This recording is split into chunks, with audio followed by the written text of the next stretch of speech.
I'm going to start with a small, big question. How's your heart? Oh, thank you. Thank you for asking.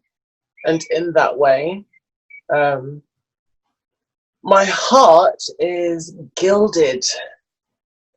Um, yeah, no, she's not utterly broken, although I felt like she was on Saturday morning. It was raining in Berlin, and I felt spent. I was writing, I am writing a piece about Iana Dior, who was brutalized by a gang of cis men with quite a few cis women bystanders. And, I'd structured it and got some quotes, and I felt like I got to a certain point. And then when I got the news that Dominique and Ria were murdered last week, it spun me out in a way that I wasn't expecting, because the message of hope and resilience that I always try and give to my work was scuppered. Like how can I lift Black trans women up with my writing if even when I'm trying to find some spiritual perspective from the resilience of Iana and the Black trans women who responded to her, and we are thwarted in her pursuit for decent mental health at this time when we're so traumatized by visions of violence of brothers, sisters, and siblings. So I wasn't doing too good, but I did what was necessary. I got a burger delivered, and I watched some natural hair tutorials on YouTube, and I spoke to some men who I'm speaking to, and just stayed in the life. I didn't call my sisters until a couple of days later because I knew they were going through it, and I wanted to respect their time.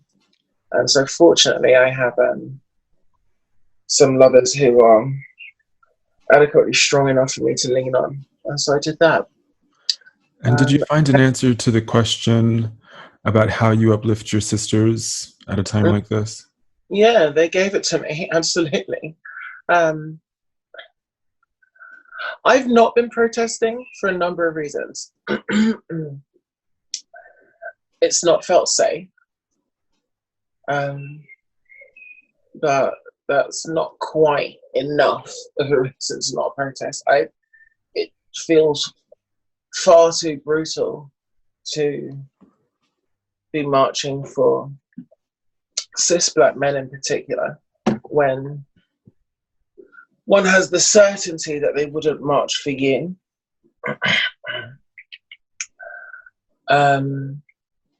And I also took a great amount of encouragement and comfort from Toni Morrison's example, where she spoke of being in the thick of things in the Black liberation movements of the 60s and 70s. How she felt her role was to catalogue and to archive and, to give a home and protect the voices of the movement. I am a Black literary voice, and I've been really, really touched by those who reached out and how they're reaching out and the money that's been coming into my account.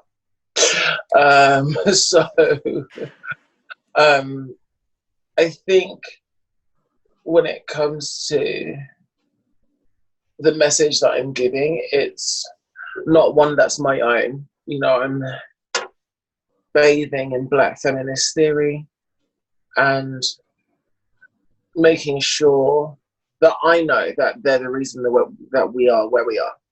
You know, that if it weren't for Black feminist theorists, academics, writers, organizers, we wouldn't have the language to talk about what we're talking about.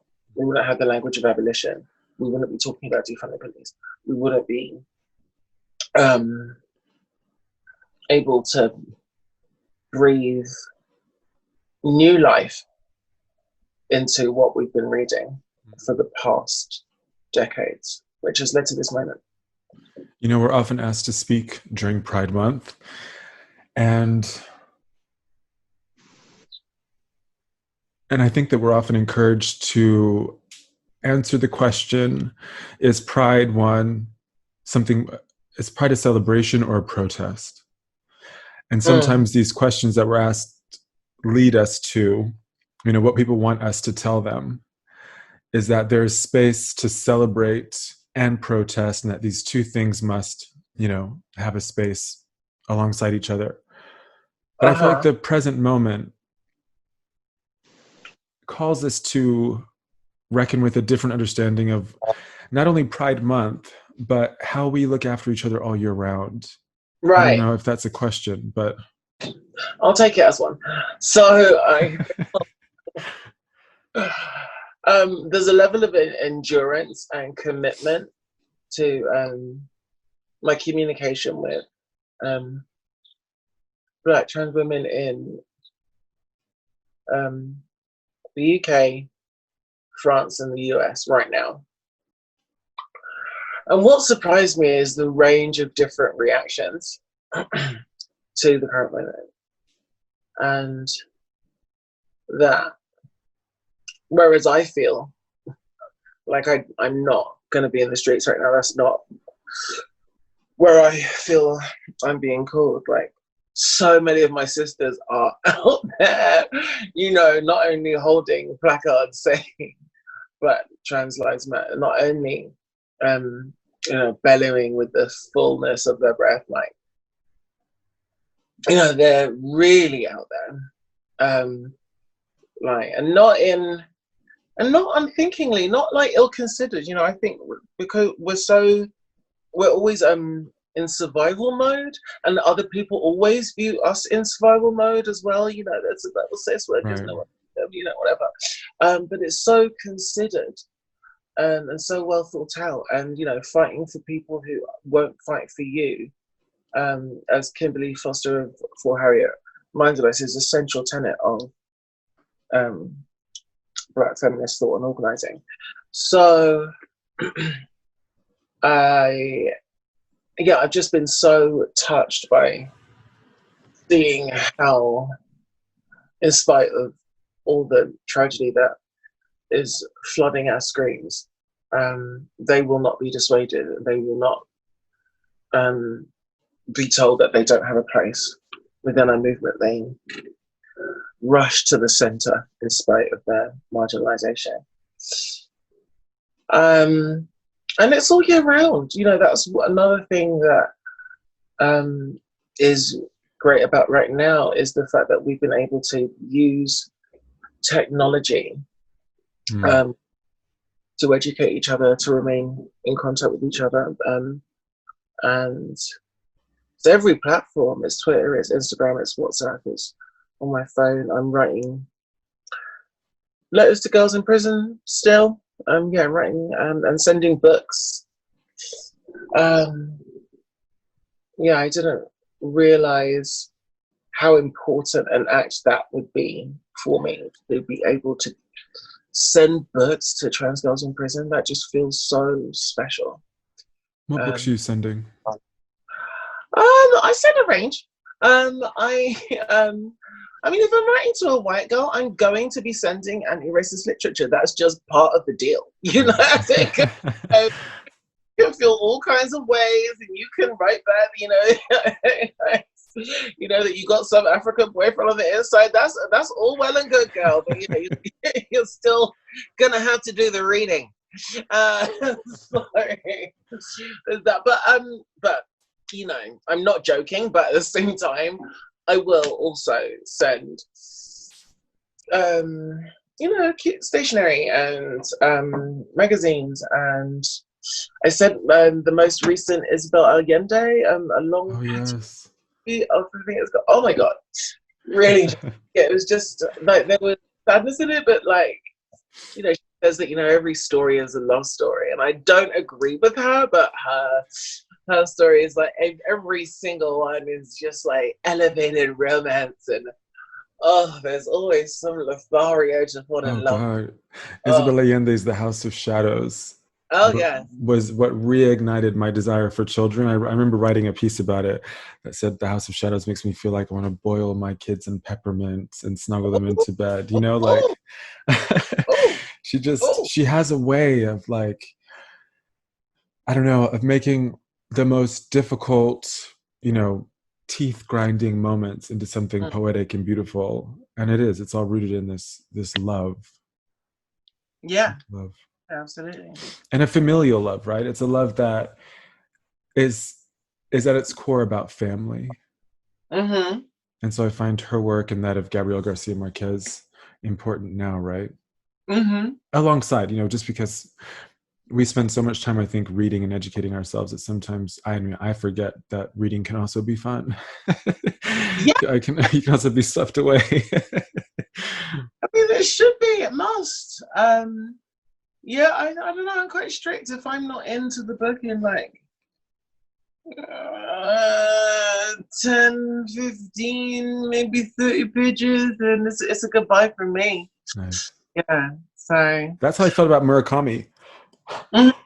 which is sacrilegious, I know, but Why? I don't know, because everyone always is so lauds Murakami, and I was like so bored reading Norwegian Wood. But I don't know. Anyway, we digress. No, but I think Actually, it's. no, we don't digress because this is what's missing, right? Is the minutia. I don't think it's. I don't think it's a digression. So I think if we've learned anything from the hashtag publishing paid me, it's that certain voices are privileged for particular reasons and stuff. So um, I feel that if someone's been chosen, it's because often they are not seen as a boat rocker. Them they make the reader feel quite nice and not, you know, super challenged and whatever. And so because right now there's this plea for authenticity and the truth and inclusivity and diversity and black voices, as if, you know, we've not been here. You know, thousands of years. It's really quite telling. So yeah, now that they've put their helmets on and, you know, they've got their little, you know, their little like protective gear, they're ready to read like black literature because it was so scary before, but like now, like, we understand, guys. We're gonna read your work. Yeah.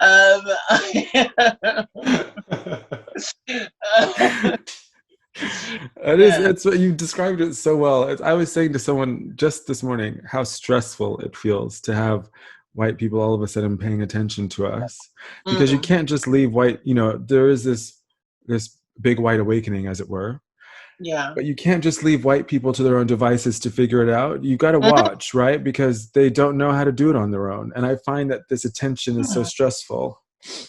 Right. I mean, when I was younger and more naive, like, you know, in my romantic relationships with white men, you know, I would have the reading list, and, you know, like, you could not be with me until you read this. And then they would read it and they would still be abusive. Do you know what I mean? I think it's Right. like, oh, something's not clicking. But, you know, but because they've read it after they've left me, and then they've got the other partner who they're able to, beguile because I gave them the tools. They can be at dinner parties and quote the books that I gifted them to read. But when I'm asked about, she's crazy. God, no, she was a mess. And she was disgraceful. Oh God, she was just insane. Stuff. So I feel that, yeah, there's obviously a level of willful ignorance. But I still feel like they know there's a strategy. There's too much of a pattern to the way we're treated for it to just be like, an unthinking, oh, I wasn't paying attention, I didn't really notice you. No, you willfully neglected and rejected me because you didn't want me about because I didn't make you feel good. I didn't make, I wasn't doing what you feel I should be doing. Yeah. Anyways, and I say this as a dark-skinned black, but I'm shucking off, the mammy role, which is so desperately put on me. That's really what they want, to be held to my bosom and told that they're the special one. And yeah, your Christmas present that has pride of place on my bedside table. You're my favorite white person. Yeah, so that's what that's what I'm avoiding. So successfully. Who do you write for now? I am trying to write for a wider range of places. I was so concerned with being a writer, and I needed to write places which had some prestige and would make people notice me, and I am ambitious, so that I don't regret having that perspective. But before, I felt encumbered with my identities, and I'm aware that I'm not answering your question immediately, but there's a path. Take your time. Before I just felt so weighed down by only being contacted by editors to write particular pieces. We really feel like this is a piece that trans women are kind of, we really want the trans women, we know that you're a great writer, but we just feel like, it's just something that, you as a black trans woman, you're specially for this one. And oh God, like, so much, do you know what I mean? I'm like reading this email like in the tape person, do you know what I mean? Like exhibition be like, do you know what I mean? Like a wide ranging taste about about the National Theatre. I'm in Brixton Market. Do you know what I mean? I'm linking a dude in Walthamstow. Like, do you guys really think that I just lead this really narrow life? Like, I've got a lot to say. However, I thought, can you imagine getting in a time machine and going back in time to go and tell like Ida B. Wells, like, girl, are you okay writing about lynching so much? Like, don't you want to write, you know what I mean? And like about, a restaurant review or something. What is the best place for jambalaya in New Orleans? I mean, like, you know what I mean? Yeah. You want to be released, so I have a responsibility. I'm of this time.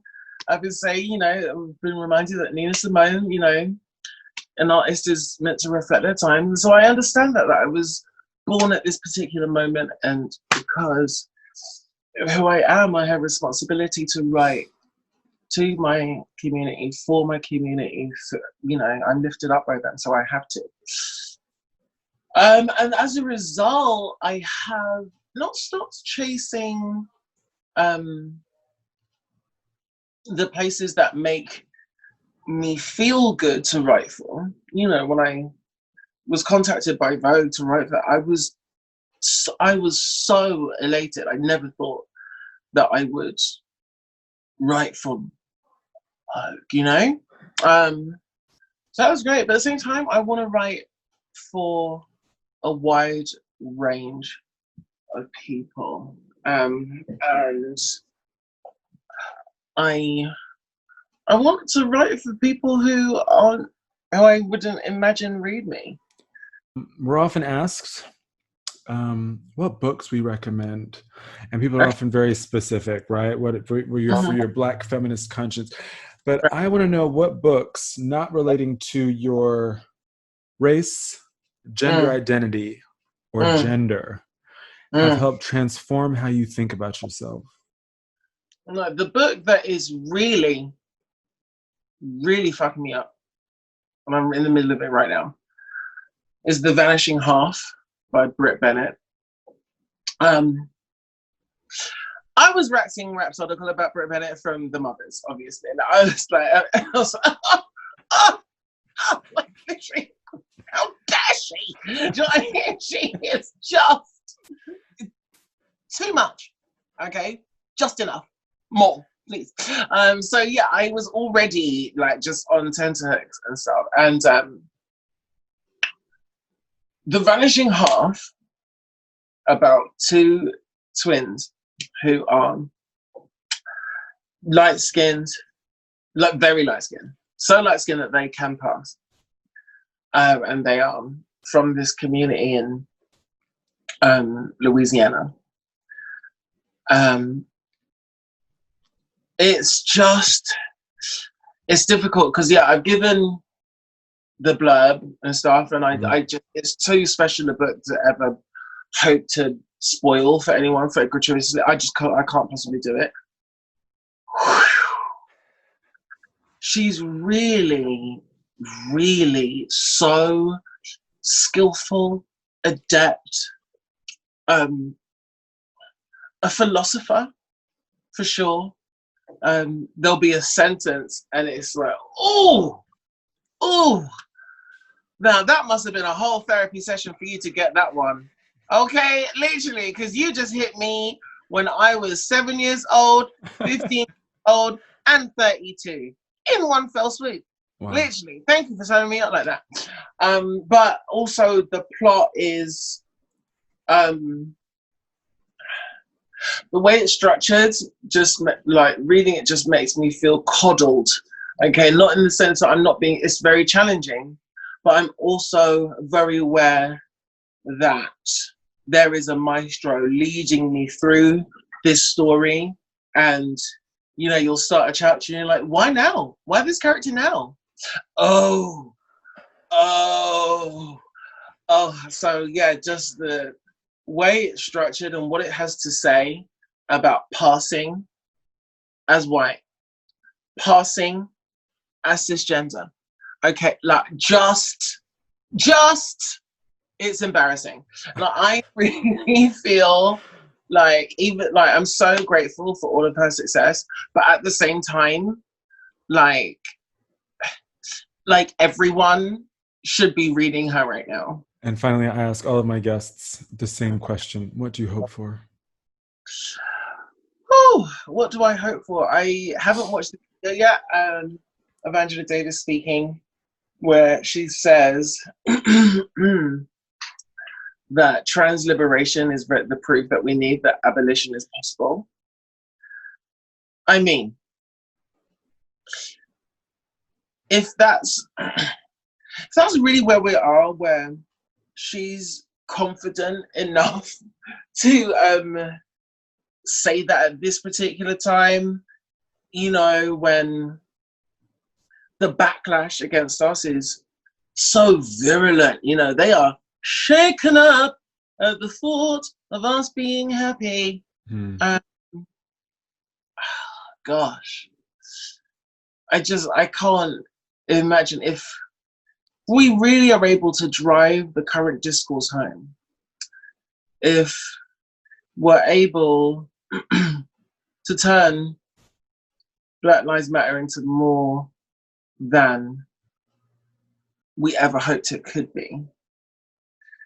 If we're able to expand our liberationist politics, if we're able to think of alternatives and an end to capitalism, if we're able to think of a world without the need for police or prisons, if we're brave enough to indulge our imaginations, to use our creativity, to cleanse the world, and to fight for climate justice, and provide a future for humanity for eons to come, Okay.